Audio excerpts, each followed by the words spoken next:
आजकल जो डिवाइसें आती हैं उसके अंदर हमारे पास स्मार्टफोन सबके पास स्मार्टफोन होंगे। बहुत कम ऐसे होंगे जो बड़े बेसिक से बटन वाले फोन चला रहे हैं, वो पुराने जमाने के लोग, ठीक है ना। हाँ, अब इसके अंदर अच्छा, इसके अंदर जो मेन चीजें थी वो थी मल्टीटास्किंग। मल्टीटास्किंग का मतलब क्या, आप एक टाइम पे मल्टीपल एप्लीकेशंस को ओपन कर सकते हो। एक ही वक्त में आप वीडियो भी खोल के बैठे होते हैं, मैसेंजर पे किसी की गुफ्तगू भी चल रही होती है, बिल्कुल, ठीक है, किसी का फोन भी आ जाता है, गेम के दौरान आया था, ठीक है। जोंग वालों का आता है सर, जोंग वालों का आता है हमारे पास। अच्छा, ओके।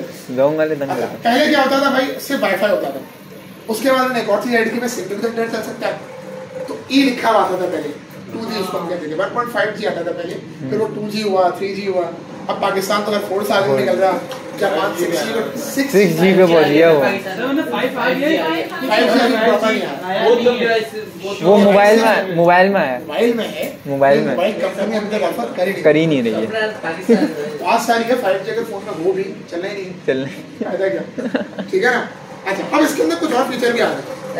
फीचर क्या आ गया भाई, बेशक किसी ने कभी यूज ना किया हो, एक कंपास आ गया, बिल्कुल, किसी ने कभी नहीं किया होगा, अच्छी बात है। अच्छा, उसके बाद एक और फीचर आया भाई, ग्लोबल पोजीशनिंग सिस्टम, GPS आ गया, GPS ट्रैकिंग आ गई। तीसरी चीज आ गई टच स्क्रीन। पहले क्या होता था, अगर आपको फोन चलाना है अलग से कीबोर्ड अटैच होगा, बटन, अच्छा बटन दबा दबा के बड़ी अजियत हो जाती थी। अब उन्होंने क्या किया भाई, टच स्क्रीन ले लो, अपने फिंगर से सारा काम। उसके बाद कैमरा तो था ही था पहले, वीडियो रिकॉर्डिंग, वीडियो कॉल भी खराब कर। अच्छा, एक और चीज है टीवी आउट। टीवी आउट का मतलब क्या है, अगर पता नहीं किसी ने यूज किया ना किया, कास्टिंग का पता है किसी को क्या होती है?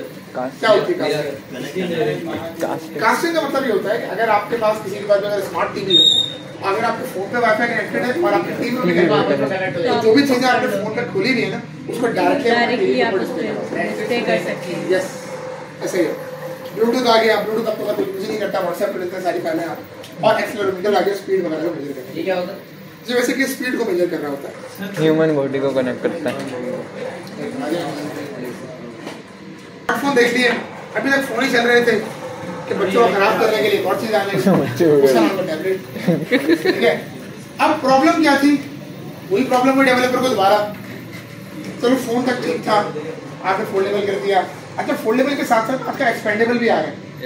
अभी पाकिस्तान में तो लॉन्च नहीं हुआ, अमेरिका के अंदर या इंडिया के अंदर में देख रहे थे, ओप्पो का एक मॉडल है जो बाकायदा तौर पर खुल जाता है, बंद हो जाता है। नहीं सर, एक्सपेंडेबल पाकिस्तान में नहीं देखा, वो बटन दबाओ ना, ये स्क्रीन पाकिस्तान में मैंने अभी तक देखा नहीं, पता नहीं आया सर। अभी सुन रहा हूँ मैं भी, करो जो भी कुछ है, हमने कौन सा खरीदना है।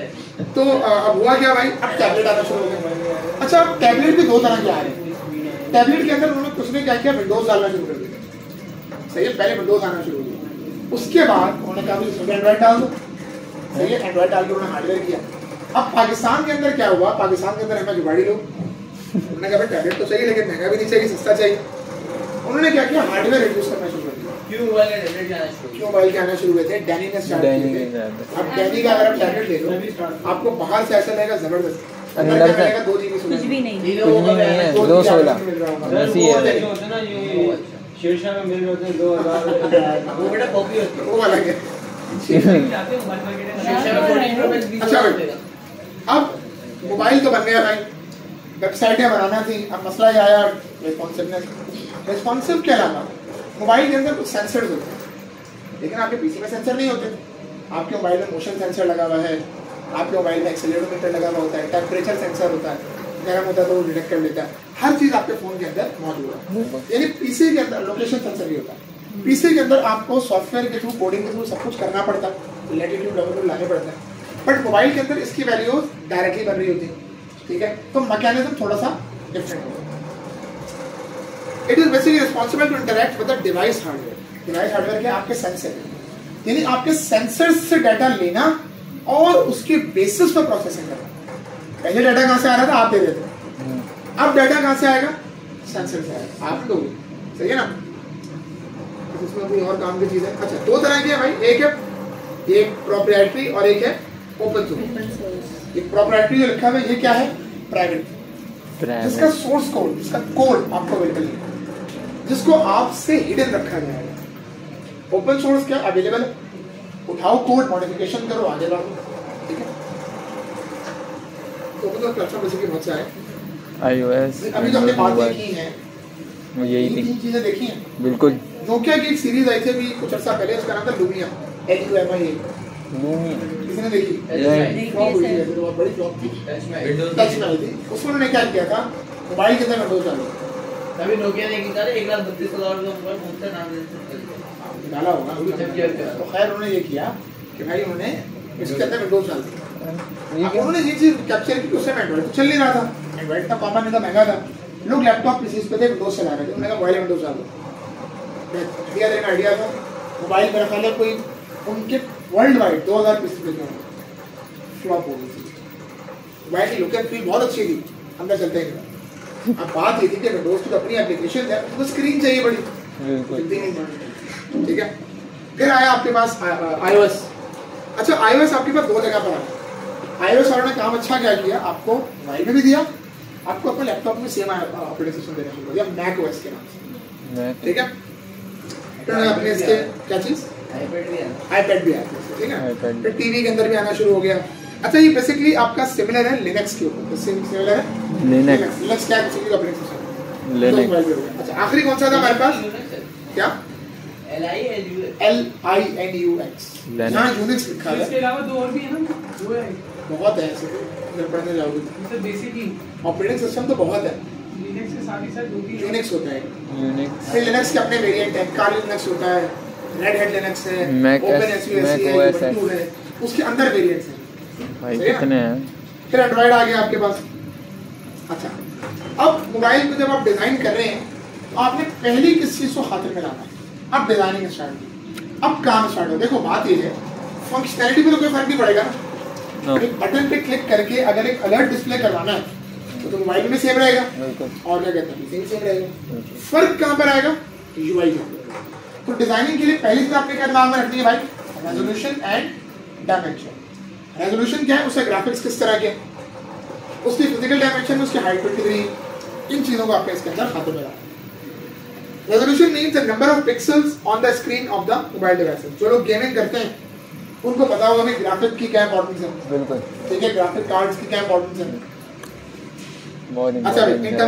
इसके बगैर the screen dimensions are either measured diagonally in terms of inches, centimetre. अगर देखा हो जब फोन खरीदने जाते हो, फोन का डब्बा कभी अगर पलट के देखा हो, उसके ऊपर लिखा होता है इंचेस में लिखी होती है डायमेंशन, 6.7 इंचेस, 6.1 इंचेस, सही है, कभी पिक्सल में नहीं। पिक्सल में क्या चीज लिखी हुई होती है, उसकी रेजोल्यूशन। अच्छा अब मेजर करने का तरीका क्या होता है, अब आपको बताते हैं। मिसाल ले लो, ये मेरा फोन है, तो मेजर को सेटिंग में आता है, हाँ तो आ जाता है, बट डिजाइनिंग आपको करनी हो, मेजरमेंट वो कैसे होती है, S22 अल्ट्रा, या तो वो ऐसे हो रही है डायगोनली। कभी भी इसको याद रखिएगा, हम हॉरिजॉन्टल और वर्टिकल में मेजर नहीं करते, सही है। इससे फायदा ये होता है कि मुझे पूरी स्क्रीन का साइज मिल रहा है, कि अब यहाँ से लेकर यहाँ तक मेरे पास अवेलेबल स्पेस है, मैं जो भी चीज चाहूँ जहाँ पर भी चाहूँ सेट आराम से लगा सकता हूँ, ठीक है ना। अच्छा the relation between physical dimension and resolution is termed as pixels per inch. Pixels क्या होते हैं बेसिकली, पिक्सेल्स में छोटे छोटे डॉट्स होते हैं, ठीक है, और कुछ नहीं होते, उसको हम कहते हैं भाई डॉट्स पर इंच, DPI। अच्छा दूसरी चीज पेज ओरिएंटेशन, एक वेबसाइट है, फोन आप यूज करते होंगे, कुछ चीजें होती हैं जो वर्टिकल में चलती हैं, कुछ होती हैं आपको अपना फोन हॉरिजॉन्टल करना पड़ता है। आप ये भी देखना है क्या चीज वर्टिकल में चलानी है, क्या चीज हॉरिजॉन्टल में चलानी है, क्योंकि हॉरिजॉन्टल में स्क्रीन साइज डिफरेंट होगा, वर्टिकल में डिफरेंट होगा। अगर मैं सिर्फ विड्थ की बात कर लूं तो हॉरिजॉन्टल में विड्थ बढ़ जाएगी, वर्टिकल में कम हो जाएगी। ये चीज आपने कंसर्न है, आपको देखना है। आपको इनपुट मेथड भाई, कहाँ पर न्यूमेरिक इनपुट लेना है, कहाँ पर टेक्सचुअल इनपुट लेना है। मिसाल ले लो, आप किसी का कॉन्टेक्ट नंबर इनपुट ले रहे हैं और उसको कीबोर्ड डिस्प्ले करवा रहे हैं, क्या कहते हैं वो क्वालिटी वाला, ABCD वाला, आप कह रहे हो ABCD डाल दो। अब लॉजिकली सोचो, आप कह रहे हो नंबर डाल दो, तो कीबोर्ड भी कौन सा देना है, नंबर वाला, आप ABCD दे रहे हो, ठीक है, ये काम नहीं कर रहे। जैसे फोन में होता है सर, जैसे किसी को फोन पे करते हैं, कभी अपने अगर किसी को फोन में लाना हो तो कभी देखें कीपैड पे ABCD लिखे हुए, 0 1 2 3 लिखे कीपैड वाले में देखें, हाँ कीपैड वाले में कहानी दूसरी है ना। अच्छा वर्चुअल अच्छा मल्टी टच क्या होता है, काफी दफा अब जैसे हमारे फोन जैसे मल्टी टच सपोर्टेड है, यानी अगर मैं यहाँ पर भी टच कर रहा हूँ तो यहाँ पर भी सपोर्ट करेगा। बिल्कुल। वॉइस और हैंड राइटिंग रिकॉग्निशन। अभी सैमसंग की एक सीरीज कुछ अर्सा पहले चली थी, नोट सीरीज, नोट 3 नोट 4 के साथ उन्होंने बोलना शुरू किया था पेन। नोट 4 से शुरू किया है, 4 के साथ या 3 के साथ मैंने पेन देना शुरू किया था। यानी आप अपनी हैंड राइटिंग में कुछ काम कर सकते हैं। नोट में सब मैंने 3 यूज किया था, मैं उसकी बात कर रहा हूँ। पेन आया, उससे क्या हुआ, हैंड राइटिंग शुरू हुई। हैंड राइटिंग से अब एक और चीज आ गई भाई, अब आप गूगल असिस्टेंट बोलते हैं, बिल्कुल बोलते जाते हैं, वो लिखता जाएगा। मैंने वर्ड के अंदर ही बताई थी, बात याद है? बिल्कुल, ये काम भी कर सकते हैं। हाँ, कोर्टाना बता देंगे, अच्छा याद आ गई यहाँ तक बात। बिल्कुल। अब देखो बात ये सारी की सारी, जब ये